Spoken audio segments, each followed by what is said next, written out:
नेपाली भाषामा कुनै कुरा होबाट होइन कसरी बनाइन्छ कहिले सोच्नुभएको छ? खास गरी क्रियापदमा। हो, आज हामी यही रोचक विषयमा कुरा गर्दैछौँ। ल, सुरु गरिहालौँ है त। ल, यो वाक्य हेरौँ त। म भात खान्छु। यो एउटा सामान्य वाक्य भयो। तर यसैलाई म भात खादिन भन्दा अर्थ ठ्याक्कै उल्टो हुन्छ।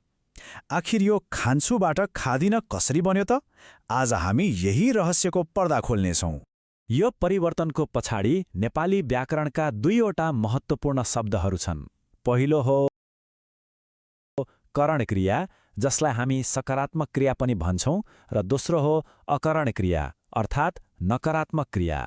र हामीले यो सबै कुरा कहाँबाट लिइरहेका छौँ त? हो, नेपाली व्याकरणको यही पाठबाट। आजको हाम्रो विश्लेषणको आधार नै यही पृष्ठ हो। यसमा भएको कुरालाई हामी एकदमै सरल तरिकाले बुझ्ने कोसिस गर्नेछौँ। ल, त्यसो भए अब सुरु गरौँ पहिलो अवधारणाबाट।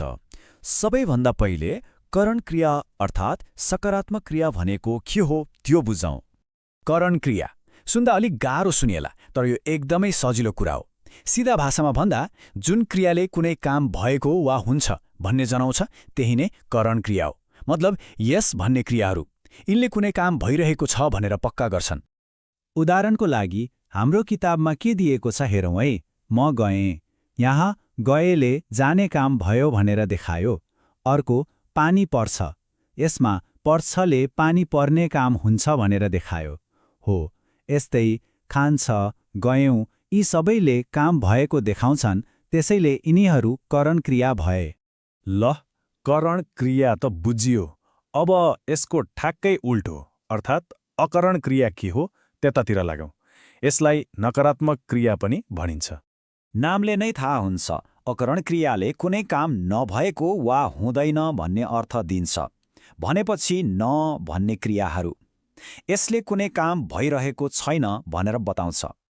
अब सबैभन्दा महत्त्वपूर्ण प्रश्न, करण क्रियालाई अकरणमा बदल्ने कसरी त?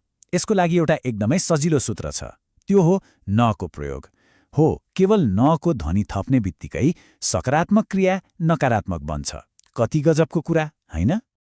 ल, यहाँ हेरौँ त, कति स्पष्ट देखिन्छ। एकातिर करण क्रिया छ, अर्कोतिर अकरण। गएको गइन भयो, पढ्छको पढ्दैन भयो, अनि खान्छको खाँदैन। याद गर्नुभयो, सबै नकारात्मक क्रियामा नको आवाज आएको छ। यो नियम कतिको भरपर्दो छ भनेर हेर्नलाई अझै केही उदाहरणहरू हेरौँ। जस्तै गयौँबाट गएनौँ, जालीबाट नजाली, गएछन्बाट गएनछन्। देख्नुभयो नि, यो नियम जताततै एउटै तरिकाले लागू हुन्छ। ल, नियम त बुझियो। अब यसलाई प्रयोगमा ल्याउने बेला भयो। कत्तिको बुझियो भनेर जाँच्नको लागि हाम्रो किताबकै केही अभ्यासहरू गरौँ न त है। हो, हामी यही किताबको अभ्यास खण्डबाट केही वाक्यहरू लिँदैछौँ। ल, पहिलो प्रश्न आयो है। वाक्य छ, श्याम विद्यालय जान्छ। अब हामीले भर्खरै सिकेको नियम लगाएर यसलाई नकारात्मक बनाउँदा के होला? एकछिन विचार गरौँ त। सोच्नुभयो? यसको सही उत्तर हो श्याम विद्यालय जाँदैन। यहाँ जान्छ भन्ने करण क्रियामा नको प्रयोग भएर जाँदैन भन्ने अकरण क्रिया बन्यो। एकदम सही। ल, अर्को एउटा हेरौँ। वाक्य छ, हामी काम गर्छौँ। यसलाई नकारात्मकमा कसरी बदल्ने होला? फेरि एकपटक कोसिस गरौँ। र यसको जवाफ हो हामी काम गर्दैनौँ।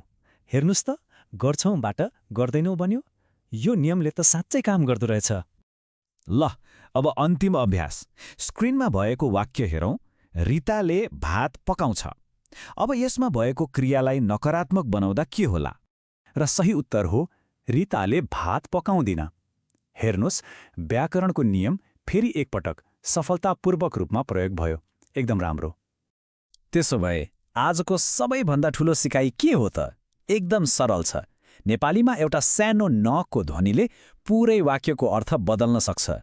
एउटा सामान्य नले होलाई होइन बनाइदिन्छ।